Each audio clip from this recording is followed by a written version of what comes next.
Thank you, Member. Minister of Labour. Thank you very much, Speaker, and it's nice to see you in the chair. Congratulations on your position. It is such an honour to rise in this House on the territory of the Lekwungen-speaking people of the Esquimalt and Songhees First Nation in support of our government's speech from the throne. It is a serious speech for a serious time. And its themes of a resilience, of strengthening our economy and strengthening our federal and our international relationships, of the importance of community solidarity, of our commitment to do right by British Columbians. These themes and this time, what is sort of in the air these days, certainly in my community, and I know in many communities across the province, do bring to mind our experience during COVID, around how we came together in struggle, how we found so much strength in our communities, how we dealt with profound loss and found hope in a way forward.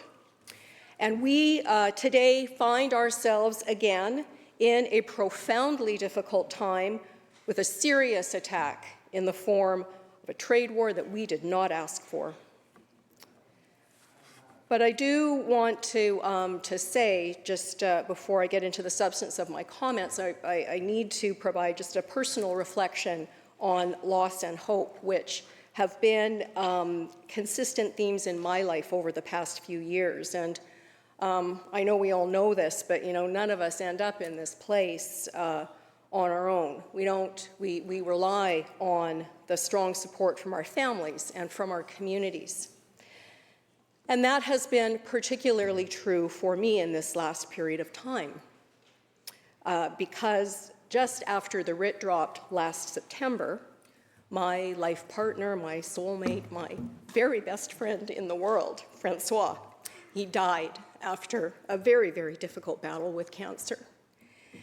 And, his commitment to human dignity, to the values of social solidarity, have always been a beacon for me since I was 23. And I will carry that with me always in my heart. And what he would say to us in this time is, indignez-vous. And I want to say that I would not have gotten through that period. I would not be getting through this period without my stepkids. And I really want to send such a strong message to Antoine and Flav and Maxime to just know how much I love you, how much your dad loved you, and how grateful I am for you as we work together to build a new family, a new world for our family. And I also wanted to, of course, thank my family here in BC, and in particular my sisters, Nancy and Hillary, who have been with me every step of the way. And too, in the midst of the sort of darkest and really most difficult period that I could ever imagine in my life, my community rallied around me. My campaign team was extraordinary. They wrapped me in a warm blanket of support, and I am so profoundly grateful and indebted to them. And in particular, I just can't thank Cheryl and Judy, Darcy, who sat in this house once, Sarah, Delaney, and everyone who was on the team. Thank you so much for your care. It is an extraordinary honor and a privilege to serve my community in this house. And I will say that, showing up is really just something my community does. During COVID, we showed up for small businesses, for seniors who were isolated, for vulnerable members of our community, for healthcare workers. And we knew that there would be a vaccine at the end of that process, and we trusted in the science And I can tell you how grateful I was on behalf of my elderly mother who was in long-term care at the time. I can't tell you how grateful I was for the science of vaccines at that time.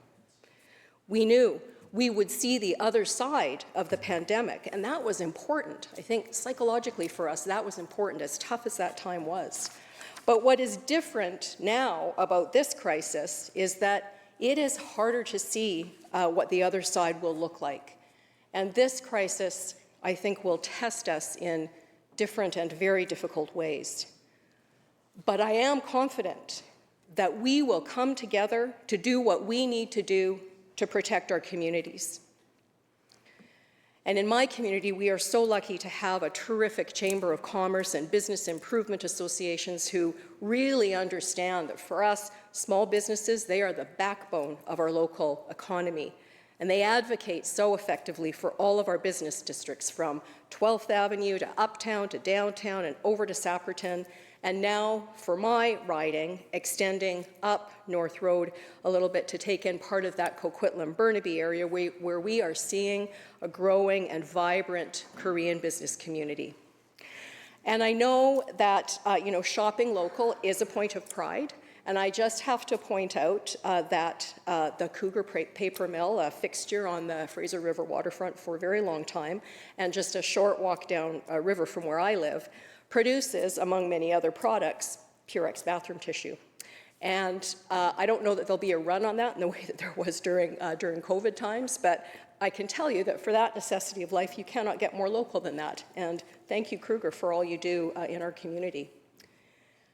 There is so much in this throne speech that really illuminates the theme of resiliency given these times and the serious attack that we are under from the US government. And I think about the work of organizations in my community that really take care of people, groups like Family Place, who support new parents and babies and toddlers, and really help parents figure out how to engage and start successfully on their parenting journey. I think about Dan's Legacy, who is working with some of the most vulnerable youth. They are nimble and incredibly innovative. They provide counseling, they run Dan's Diner, they train youth to work in the restaurant field. They feed much of downtown New Westminster through the work that those kids do, learning how to cook in a kitchen, and they sell that food. I think about groups who support vulnerable populations like United Gospel Mission, do terrifically important work. The Homelessness Services Association of BC, which is downtown, Purpose Society, all of the work that our faith communities do across many denominations and many parts of our city, and particularly on food security issues. And these groups, they're the bellwether. They often experience and sort of see challenges related to increases in vulnerability before they might show up for the rest of the community. They all do fundamentally important work, and we are going to need them more than ever in the months and years ahead. Every day in my community, I see the impact of the work that our government has done over the last 2 mandates in supporting people and families. On housing, affordable housing projects like Moita-Laylam, a project of Luma Development Management to provide multi-generational affordable housing for Indigenous and Black people in New West. There's Pacific Artist Lodge, an affordable housing project in downtown New West. I mean, these beautiful buildings are providing hundreds of people with desperately needed homes. We've broken ground on supportive housing at 6th and Agnes, where an important partnership between BC Housing and Lookout Society, supported with support from the City of New West and the province, will provide homes and services to some of our most vulnerable unhoused community members. And the Rental Protection Fund has supported the New Hope Society purchase an 11-unit building uptown, ensuring that those tenants will not be displaced from their homes. At Douglas College, we're building 368 units of student housing, as well as new academic space, as the college expands their critically important work educating our youth and training the next generation of professionals across every discipline. This will take pressure off of the local rental housing market and open up more homes for people in our community. And what I would say about all of these projects that I've described here is that they really reflect the importance of strong relationships between all levels of government and all parties involved in the development process. I have to just stop for a moment, though, to reflect that in my community, I really feel like we were dealt a bit of a body blow a few days ago with the news that Glacier Media will be shutting down our local newspaper, the Royal City Record, as well as the Burnaby Now and the Tri-Cities News. And I gotta say, I frankly despair for the state of local media and the access for people in our communities, particularly seniors and folks who don't access or can't access online news. You know, the prospect of not having that community voice to reflect the stories, the local stories of our community is a bit of a gut punch. But I did spend some time over the weekend reviewing old issues of the Record and looking at their coverage of significant local events, like the devastating fire that destroyed a significant portion of Westminster Pier Park in September 2020, highlighting the emotional impact of that on the community. So many stories profiling local businesses, community organizations, successes, youth who are doing amazing things in our community. And I know that Teresa McManus was in the stands during that incredibly exciting late summer in 2023 at the Queen's Park Arena when lacrosse, which is always a big deal in New West, became larger than life in our community. Our Salmon Bellies competed on the home floor against the Six Nations Chiefs to packed stands for the Mann Cup. Now, Teresa has told so many important stories with a sharp eye and a compassionate voice, like her stories about the Senior Services Society and their work to advocate for vulnerable seniors, particularly on housing issues.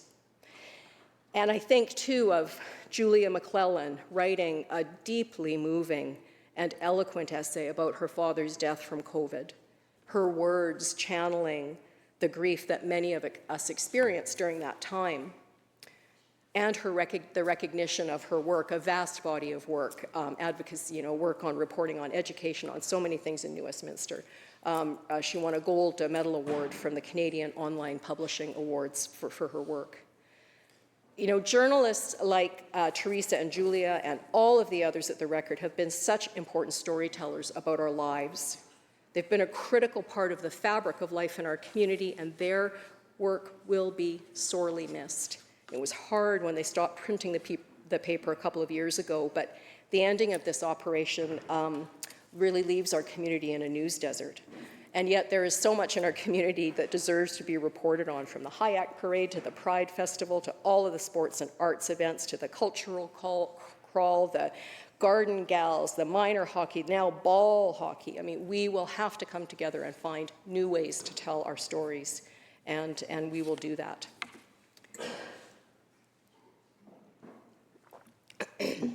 As the Minister of Labour, and I just want to say what an incredible honour it is to have been asked to serve as BC's Minister of Labour. It is a sector I've spent much of my life working in, and I feel very strongly about it, and I'm very committed to. I think the parts of the throne speech that really resonated for me were the emphasis placed on strengthening and growing our economy, while at the same time ensuring that those benefits that come from that are shared widely amongst all people. The speech acknowledges the need to work with labour unions, with Indigenous communities, with businesses, across all partners, to create jobs, to build infrastructure and drive innovation. And again, doing that in a way that guides us towards more economic independence is more important now than ever before. We need an inclusive economy that works for everyone. I want to take a moment to thank my predecessor in this role, Harry Baines, for his extraordinary work over 7 years as Labour Minister. He started out as working in a sawmill, was involved in his union, and wound up being Minister of Labour. His story is an extraordinary story of resilience and possibility, and he has been a fierce advocate for working people. And it's through his leadership that we have achieved such an incredible amount of work on improving conditions when it comes to the conditions for working people in this province. You know, when we formed government in 2017, BC had one of the lowest minimum wages in the country, and now we have one of the highest. And I will just say, a rising tide does lift all boats. That is important. BC is also at the forefront in Canada when it comes to improving working conditions for app-based and ride-hail and delivery service gig workers, a brand new way in which our economy is operating, and completely new relationships between employers and their employees. We introduced 5 days of employer-paid sick leave. We brought in significant improvements to the Labour Relations Code. After years as well of critically important worker safety issues being ignored, we worked to ensure that we establish training and licensing requirements for workers and companies handling asbestos, and recognizing the need for increased safety and training on construction sites and with crane operations.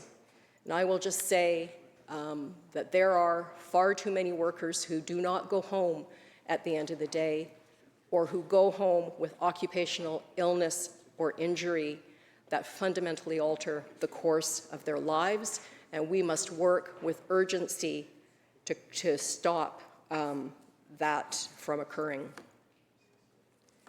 We also, in this House, unanimously passed legislation to repeal one of the most punitive and anti-worker pieces of legislation that was ever passed in this House, Bill 29, that resulted in the mass firing of 10,000 healthcare workers, mostly women, many workers of color, and really ruptured the healthcare team for a generation in our healthcare system.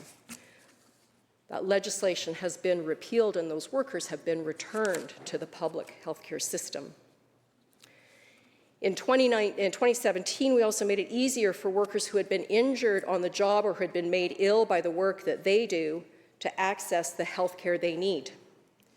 We added several types of cancer to the list of diseases that firefighters are at increased risk from, so that they too get the care and supports that they need and get them quickly. We've worked to improve access to mental health care. And we have worked very closely with construction employers, with construction unions, with public health, health authorities, and WorkSafe to address the unacceptable toll of the toxic drug crisis on construction workers. Now, there is more to do to ensure that workers have the protections and the care and the support that they need for both their physical and mental health, and we will do that work. By working together collaboratively, we will create more jobs. We will empower workers with the skills that they need for the jobs of tomorrow, and we will ensure that no one is left behind. And I think that that key message of the Throne speech is an important one for British Columbians, because I think what British Columbians need right now is a sense of stability, of security. They need to know that we all have their backs and that we are going to work to ensure that we don't leave anyone behind. Our government plans to expedite 18 major projects valued at $20 billion in investments in our province.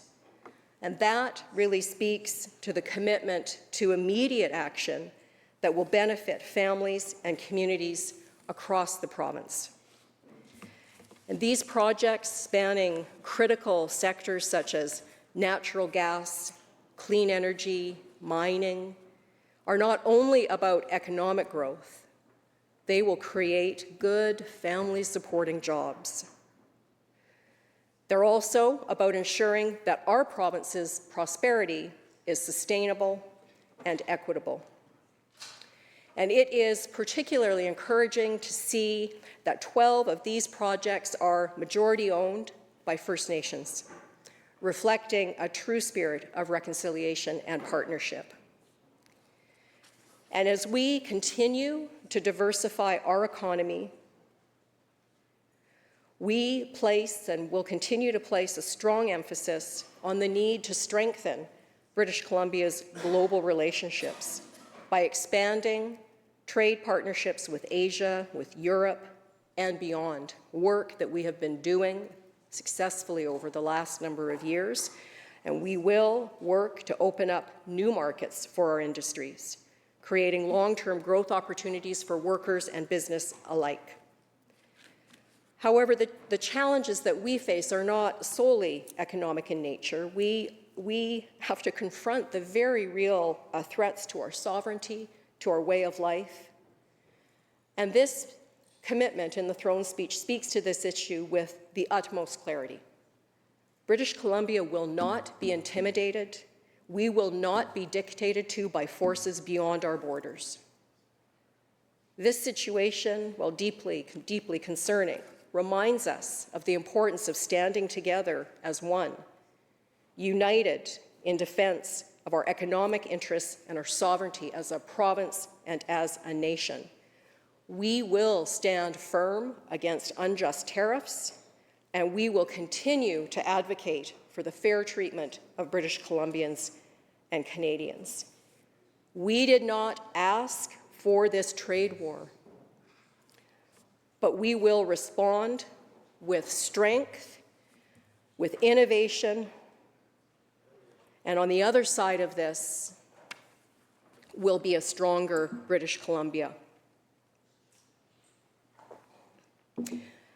As the Minister of Labour, I recognize, of course, that the well-being of our province's people extends beyond just the economy. Our government's approach to social progress, of course, is equally important. And so when we support families with affordable childcare, we open up opportunities for workers to re-enter the workforce. And again, I see the direct impact of our government's work on childcare across the province and in my own community. And I want to just tell you a story about Sarah, who is a neighbor and a local parent who works on the front lines of our social services system, supporting in homelessness services. And Sarah and her partner have 3 kids, 3 young kids. And she was not, their middle child had been in the childcare at Douglas College. And she was not able with their youngest child to go back to work full-time, but kept phoning. And when she called Douglas College one day, the childcare center, to inquire about a spot, she was told that there was a full-time place available, but she was not sure that that was going to be workable until they told her, well, that spot it's $300 a month. And she was floored. She was actually speechless. Because this would allow her to return to work full-time. And if not for the work, if not for our affordable childcare benefit, those fees would not be only $300 a month, and she would not be able to afford to work full-time in a job that, frankly, our community and our province really need her to be doing. The dramatic reduction in childcare fees means that parents like Sarah can return to the workforce. Likewise, when we invest in education and skills training, we equip our future workforce with the tools that they need in order to thrive in an ever-changing global landscape. And that also is more important now than ever. When Premier Eby appointed me as Minister of Labour, he entrusted me with several key priorities, priorities that support working people and their families. Those are values I know we all share.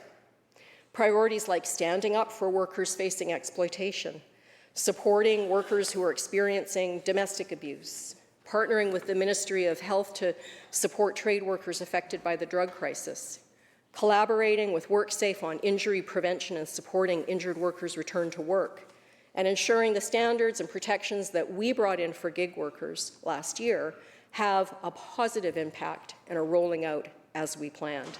And I am excited to work with all of our partners as we move forward on these priorities in the coming weeks and months. Another area that has been so important to the work of our government is, of course, housing. And, of course, working people and working families need housing. They need places to live. And our plan to deliver 300,000 new middle-class homes over the next decade will help ensure that workers in sectors like retail and construction and services can live closer to their jobs. And by living closer to their jobs, workers will be reducing their commute time and improving their quality of life. This is a tangible step forward to ensuring that the benefits of our growing economy are felt by everyone and not just a select few. The commitment to supporting vulnerable workers is also a cornerstone of our government's agenda. Our efforts to combat credit card fraud, to protect people from unfair practices, and address the rising cost of living reflect a commitment to the everyday concerns of British Columbians. And these actions are not just about economics. They are about building a fairer, more just society where the hardworking people of this province can get ahead. And our government's actions are also, in this regard, deeply aligned with our commitment to healthcare. And that's important. As me from New West, I live in the community that has the province's first hospital.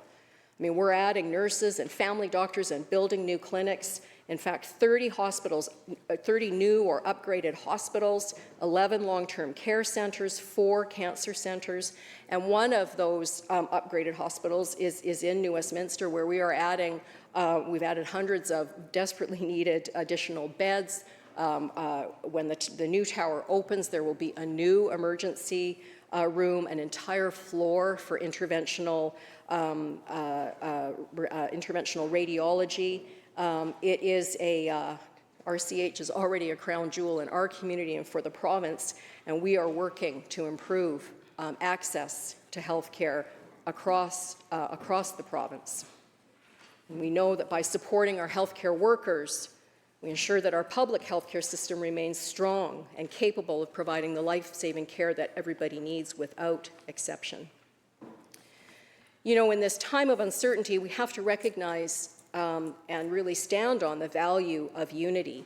I just want to take a moment to thank the City of New Westminster for their leadership in responding to many of the challenges that lots of communities I know are facing today with their crisis response project, which has city outreach workers working across different agencies, healthcare, mental health, to coordinate supports for people who are unhoused or who are experiencing crisis. And that really builds on the peer-assisted care teams that we have there, the ACT teams, the work that the Health Authority does. And you really see people working with compassion on very difficult issues that I know many of our communities are challenged with. But it reminds me about the incredible strength that comes from standing together, the incredible strength of solidarity. And I think that as British Columbians and as Canadians, we will never lose sight of our values, of our sovereignty, and of our commitment to each other. This period of time just feels to me like we are in a real moment in history. It's a real turning point for our province. And there's a call to action here that combines economic growth and development with social progress, that combines our sovereignty with unity and our resilience with optimism. And we will stand up for British Columbia and Canada together, facing the challenges we have head on. We will not leave people here to fend for themselves. I have to say that one of the notions that guides me in all of the work that I do in my life comes from J.S. Wordsworth. What we desire for ourselves, we wish for all. And to this end, may we take up our share in the world's work and our share in the world's struggles. There are a lot of struggles to be had these days and a lot of work to do, and I am so grateful to be in this House with our team to do it. Thank you. Thank you, Minister.